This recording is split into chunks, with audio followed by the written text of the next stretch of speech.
So the Psalms are Hebrew poems that were meant to be sung for the purpose of praising God.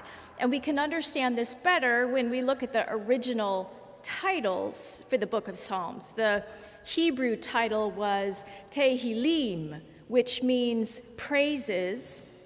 And then the Greeks translated that Hebrew word into psalmos, which means a song or a piece of music sung to the accompaniment of an instrument, usually a stringed instrument. And many churches around the world continue to sing the Psalms regularly. So it's neat that you all sang that psalm. And in fact, you did a little bit of call and response, didn't you? And there are some psalms that are called Psalms of Ascent, A-S-C-E-N-T, that were sung as they would travel to the holy city for holy days, holy festivals. And there would be a leader who would sing, and then the remainder of them would respond. And so that's kind of what you did today. The thing I like about the Psalms is they are someone else's story. And yet when we read them, it's like looking in a mirror. Like the writer has been eavesdropping on our soul's deepest sorrows and desires and put it into words. Today, for example, we have the words of King David. And we know he was dearly loved by God, and yet we also know that David made some really bad choices and struggled at times. I think the reason I'm drawn to his Psalms in particular is they're not some anonymous person writing them or someone else like Moses or Solomon, who were also credited with writing a psalm or two.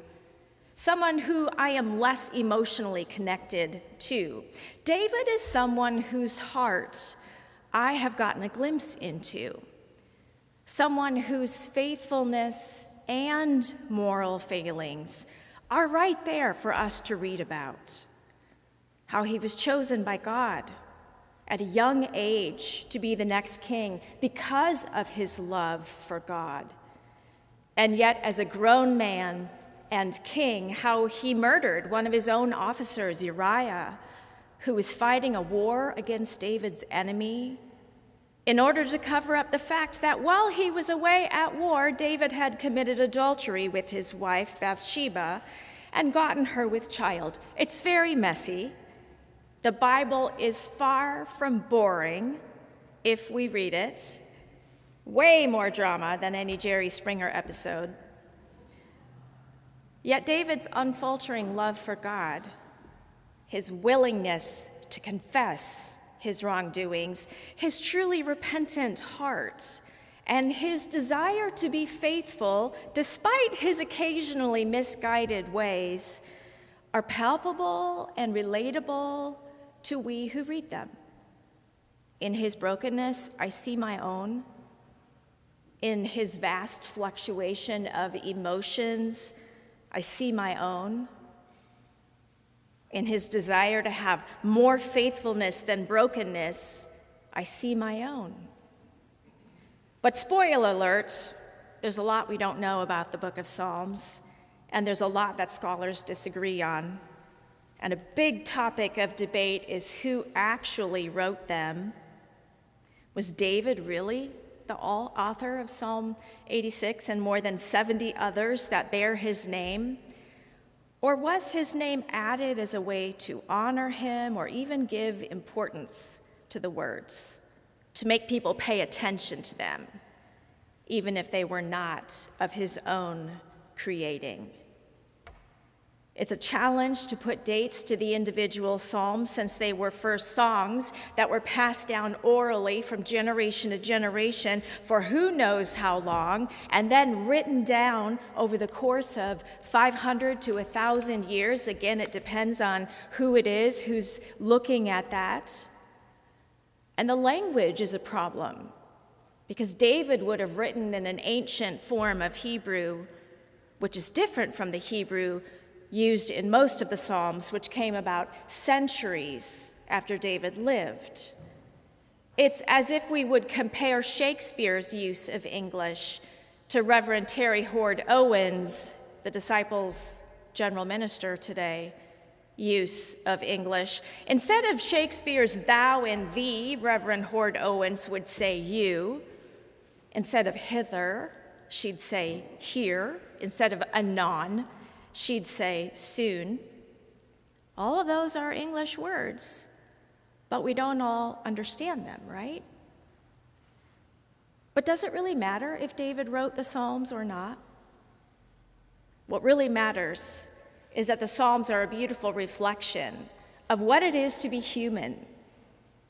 Words of joy and triumph, as well as honest, gut-wrenching confessions of sorrow and the struggle to be faithful to God, the struggle to even believe there is a God and that he could possibly care about our heartaches. Both joyful praise and raw lament, desperate confession and statement of faith, and often within one single psalm, all of those. Today's psalm has the heading, Supplication for Help Against Enemies. We call them superscriptions. And it's clear that David was under some form of duress and maybe even persecution. It isn't until verse 14 that he says, a band of ruffians seeks my life.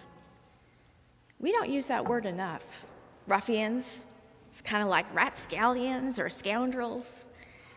I think we need to start using those words more. Listen to some of the pleas that he spoke to God in this psalm. Incline your ear, answer me, preserve my life, save your servant, and listen to my cry. But even in the midst of whatever crisis he was experiencing, David wanted to learn to be more faithful, saying, teach me your way, O Lord, and give me an undivided heart to revere your name. But most importantly, in the midst of his troubles, David praised God. He said, I am devoted to you. I trust in you. You are my God. To you I lift up my soul. In the day of my trouble, I call on you. You will answer me. There is none like you. You are great and do wondrous things. You alone are God. Great is your steadfast love toward me, and you have helped me and comforted me. He praised God in those 17 verses more than twice as much as he did ask for help, which is how it should be, don't you think? Praising God way more than we ask God for things. And I wonder if that's what we do too.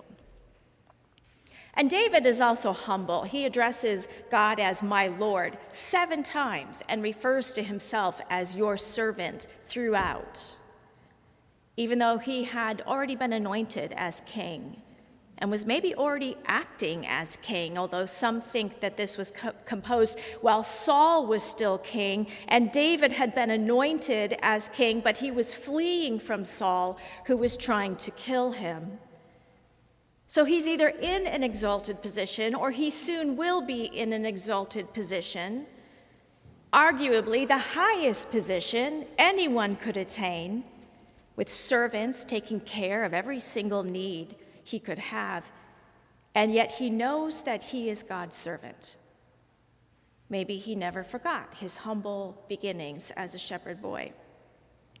So he wasn't perfect, and at times he allowed his power to overcome his morals, but David always came back to God, repented, asked for help to do better, because he knew he couldn't be righteous on his own, and he needed God's help in order to do so, and it's the same for us. So why do we persist, I wonder, in trying to go it alone? And we forget to turn to God and ask for his help in doing something that we ourselves are never equipped to do alone. Because on our own, we will never attain righteousness, only through God. And yet I know that I try to go it alone a lot, and maybe you do too. Another sign of David's humanity is found in the last verse, where he says, "Show me a sign." How many times have you asked God to show you a sign? Just give me a sign, Lord. Give me a sign that you are real, that you are here, that you love me. I think on some level, most of us have been there, or we're there right now. A crisis of body or spirit, a plea for something, anything that will help us know God is with us and that there's hope and that we can keep going. So whoever it was who spoke and wrote these words understood fear, and yet that fear could not destroy the hope of what God could do in their life and the recognition of all the ways God was present at that very moment. So maybe this psalm can give us hope and encouragement, but we cannot overlook the signs that are already there of God's presence. The support of our family, the support of our friends, the support of a community like this, where we can be real and vulnerable. The beauties and promise we find out in God's creation, splendid creation, that all over the place reminds us of God's resurrecting spirit, where death leads to new life.